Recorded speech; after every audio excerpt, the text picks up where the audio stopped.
बिस्मिल्लाहिर्रहमानिर्रहीम। इय्याका नअबुदु व इय्याका नस्तईन।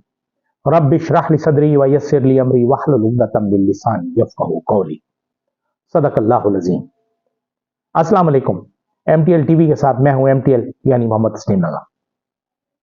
आज हम जो गुफ्तगू करेंगे उसमें सबसे पहले गुज़िश्ता दिनों इस्लामोफोबिया का आलमी दिन मनाया गया था, और इस आलमी फोबिया का जो दिन है ये अक़वाम मुत्तहिदा में जो पाकिस्तान के साबिक़ वज़ीर आज़म इमरान खान है, जब उन्होंने खिताब किया था जनरल असम्बली से, तो वहाँ उन्होंने एक पुरजोश तकरीर की थी और मुदल्लिल तकरीर थी, जिसमें उन्होंने ये समझाने की कोशिश की कि मुसलमानों को अगर आप इन चीज़ों से दूर रहेंगे तो आप मुसलमानों के साथ बहुत अच्छे ताल्लुकात रख सकते हैं। और जिसके बाद अक़वाम मुत्तहिदा ने इस्लामोफोबिया का आलमी दिन मनाने का फैसला किया था। हर साल मनाया जाता है मार्च के महीने में। एक बात और कि उस वक्त जब वो तकरीर खिताब करके इमरान खान वापस आए तो इमरान खान को एक बादशाह ने कहा, बादशाह यकीनन हमारे मुसलमानों के अरब ममालिक में ही मौजूद है। अक़वाम मुत्तहिदा में उस तकरीर के बाद एक बादशाह ने, जो यकीनन अरब ही होगा क्योंकि मिल्लत इस्लामिया में बादशाहों की तादाद अरब ममालिक में ही है मौजूद, उसने इमरान खान से कहा कि तुमने ये क्या गुफ्तगू कर दी, तुमने क्या मौजू छेड़ दिया कि अब अमेरिका तुम्हें नहीं छेड़ेगा। इसके 2-2.5 साल बाद आज वो चीजें सच साबित हो रही हैं। लेकिन एक बात तय है कि इमरान खान ने अपनी जवानी किसी भी तरह गुजारी हो, लेकिन उसने ये तकरीर करके मुसलमानों की, हुजूर अकरम सल्लल्लाहु अलैहि वसल्लम की तौहीन के खिलाफ बात करके अपनी आकिबत तो संवार ली। दूसरी तरफ अगर हम देखें फलस्तीन में जो कुछ हो रहा है वो इंतहाई जो है वो काबिल मज़म्मत है। अस्पताल, स्कूल, खाने के लिए लगी हुई लंगर गाहें, जो जहां कहीं भी मजलूम फलस्तीनी मिलते हैं वहां वो फायरिंग करके तबाह पर बात कर देता है। ना खाने को है, ना पीने को पानी है। क्या किया जाए उन गरीबों के साथ, उन फलस्तीनियों के साथ। और हमारे मुसलमान हुक्मरान, तो लानत है ऐसे हुक्मरानी पर, लानत है ऐसी हुकूमतों पर, लानत है ऐसी बादशाहियों पर जो अपने एक मजलूम मुसलमान भाई के लिए आवाज तक न उठा सके। हमारे मुसलमान हुक्मरान हों या हमारी बड़ी बड़ी अफवाज हों जो बहुत ताकतवर अफवाज हैं, खुसूसन जो आम हालात में उन मुसलमानों के लिए, फलस्तीनियों के लिए गुफ्तगू करते हुए नहीं थकते थे, उनके तो मुंह में जैसे दही जम गई है। उन्हें दुनिया का हर मसला याद है, वो दुनिया के हर मौजू पर गुफ्तगू करते हैं, अगर नहीं करते तो फलस्तीन और उन पर होने वाले मजालिम पर।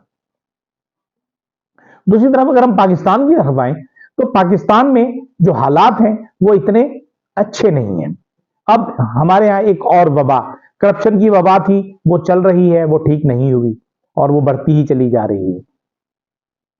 जैसे गालिब ने कहा था, कर्ज की पीते थे मैं और कहते थे हाँ, रंग लाएगी हमारी फाका मस्ती एक दिन। तो हमारी तो फाका मस्ती जो है वो बढ़ती ही चली जा रही है। हम कर्जे पे कर्जा ही लेते चले जा रहे हैं। फिलहाल हमारी गुफ्तगू चल रही है IMF के साथ, और IMF मजबूर कर रहा है कि हम अपना कम से कम NFC अवार्ड उसे तब्दील कर लें, लेकिन हम नहीं करना चाहते बज़ाहिर। लेकिन भारत अगर IMF ने करवाना होगा तो वो करवा लेगा, लेकिन अगर उन्हें उससे बचना होगा तो छुरी आवाम पर ही चलती रहेगी और बिजली, गैस, पेट्रोल, इनकी कीमतें बढ़ती चली जाएंगी, टैक्स लगते रहेंगे नए नए, और लोग जो हैं इसी तरह ज़िबा होते रहेंगे। अभी करप्शन ही से हमारी जान नहीं छूटी कि अब एक नया रिवाज शुरू हो गया। हमारे यहाँ ये पुराना एक कम था लेकिन अब ज्यादा शुरू हो गया। गुज़िश्ता रोज भी हमने गुफ्तगू हल्की सी की थी अपने प्रोग्राम में कि अब एक्सटेंशन मुद्दत मुलाजमत में तोसी, अब मुद्दत मुलाजमत में तोसी पहले सिर्फ सरकारी इदारों में अफसरान लिया करते थे, फिर आर्मी चीफ लेना शुरू हुए, अब आज जो है एयर चीफ को मिल गई और 1 साल की मुद्दत मुलाजमत। उसके बाद इस साल सितंबर में गालिबन जो शुनीद है, जो गुफ्तगू हो रही है, जो इशारे मिल रहे हैं कि जो हमारे चीफ जस्टिस ऑफ पाकिस्तान है उनकी मुद्दत मुलाजमत में तोसी हो जाएगी, और फिर ये हुकूमत अगले साल हमारे मौजूदा आर्मी चीफ को भी मुद्दत मुलाजमत में तौसीह दे देगी, जिसके बाद पता नहीं क्या होगा। इस मुल्क में तो बादशाहतें यहां मौजूद हैं कि जो जिस तरह चाहता है वो अपने मर्जी के फैसले करवा लेता है। इस वक्त जो हालात खराब हैं, जो पाकिस्तान तहरीक इंसाफ के साथ जो इंतखाबात में हुआ, और बल्कि अभी तक हो रहा है, वो चूंकि इंतखाबात का तसलसल जारी है। जैसे गुजरात में सूबाई असम्बली के हल्के में ज़िमनी इंतखाबात के लिए गुज़िश्ता रोज़ आखिरी दिन था, लेकिन चौधरी परवेज़ इलाही को ज़िमनी इंतखाबात के लिए कागजात नामजदगी दाखिल करवाने नहीं दिए गए, उन्हें आरओ तक पहुंचने नहीं दिया गया। आरओ ने उनसे मिलने, उनके वकीलों से मिलने से इनकार कर दिया। अजीब बात है कि आप बैठे हुए हैं इलेक्शन के लिए, अवाम के लिए, इंतखाबात के लिए, और आप एक उम्मीदवार जो इलाके की मारूफ शख्सियत है, आप उसके नुमाइंदों से, वो खुद जेल में है, आप उसके नुमाइंदों से मिलना भी नहीं चाहते और कागजात भी वसूल नहीं करना चाहते। ये तो बड़ी खूबसूरत सी बात है कि हम ऐसी जमहूरियत में जिंदा हैं जो आमरीयत से भी बरतर है।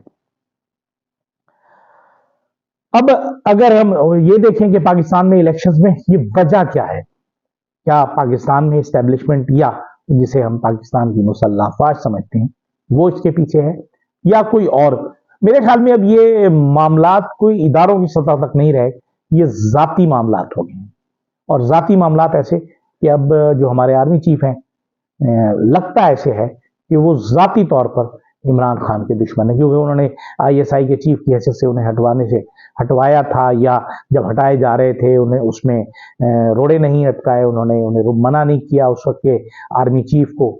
लेकिन बहरहाल जैसा भी है, वो जो उनके दिल में, दिमाग में कोई बात बैठी हुई है, वो दूर नहीं हो पा रही, और उससे नुकसान पाकिस्तानी कौम का हो रहा है। और पाकिस्तानी कौम तो तबाही के उन गहराइयों में जा रही है जिससे निकलना किसी सियासी रहनुमा के बस की बात नहीं, ना ही किसी इस्टेब्लिशमेंट के किसी किरदार में होगी। ये जिस जगह हम जा रहे हैं, हम मुल्क तोड़ने ही की तरफ जा रहे हैं, हम मुल्क बचाने की बात नहीं कर रहे। दूसरी तरफ अगर हम देखें, जो मीर अली में जो कुछ हुआ शुमाली वजीरिस्तान में, उसमें हमारे 7 फौजी जवान शहीद हुए। आज उसके रिएक्शन में सर्च ऑपरेशन शुरू हुआ और उसमें 8 दहशतगर्दों को हलाक किया गया, जिसमें बहुत ही ज़्यादा जो है वांटेड लोग भी थे, दहशतगर्द जो थे वो मौजूद थे। इन हालात में अब हमें ये देखना है, हमारे हुक्मरानों को ये देखना है। हुक्मरानों में तो ये खैर अहलियत ही नहीं है, उनसे क्या कहना। मैं तो बराह रास्त गुजारिश करूँगा आर्मी चीफ से और हमारी जो इस्टेब्लिशमेंट है, खुदा के लिए आप पढ़े लिखे ट्रेन लोग हैं, आप इन मामलात को फहम फरासत से देखें, फहम फरासत से हल करें। अगर हम इसे फहम फरासत से हल करने में नाकाम रहे तो शायद हम पाकिस्तान को पाकिस्तान कहने वाले भी ना रहें। मैं तो कई दफ़ा ये पहले भी कह चुका हूँ कि अब हमें ये मौका नहीं मिलेगा कि शुक्र है पाकिस्तान बच गया और हमारे दुश्मन हम पर दीदे गाड़े बैठे हैं। हम उन्हें क्या बताना चाहते हैं, हम उनके लिए क्या फुल फ्राई होने के लिए तैयार हैं? और अगर हम खुद ही फुल फ्राई होने के लिए तैयार हैं तो दुनिया की कोई ताकत हमें उनसे बचा नहीं सकती। इजाज़त दीजिए, अल्लाह हाफिज़।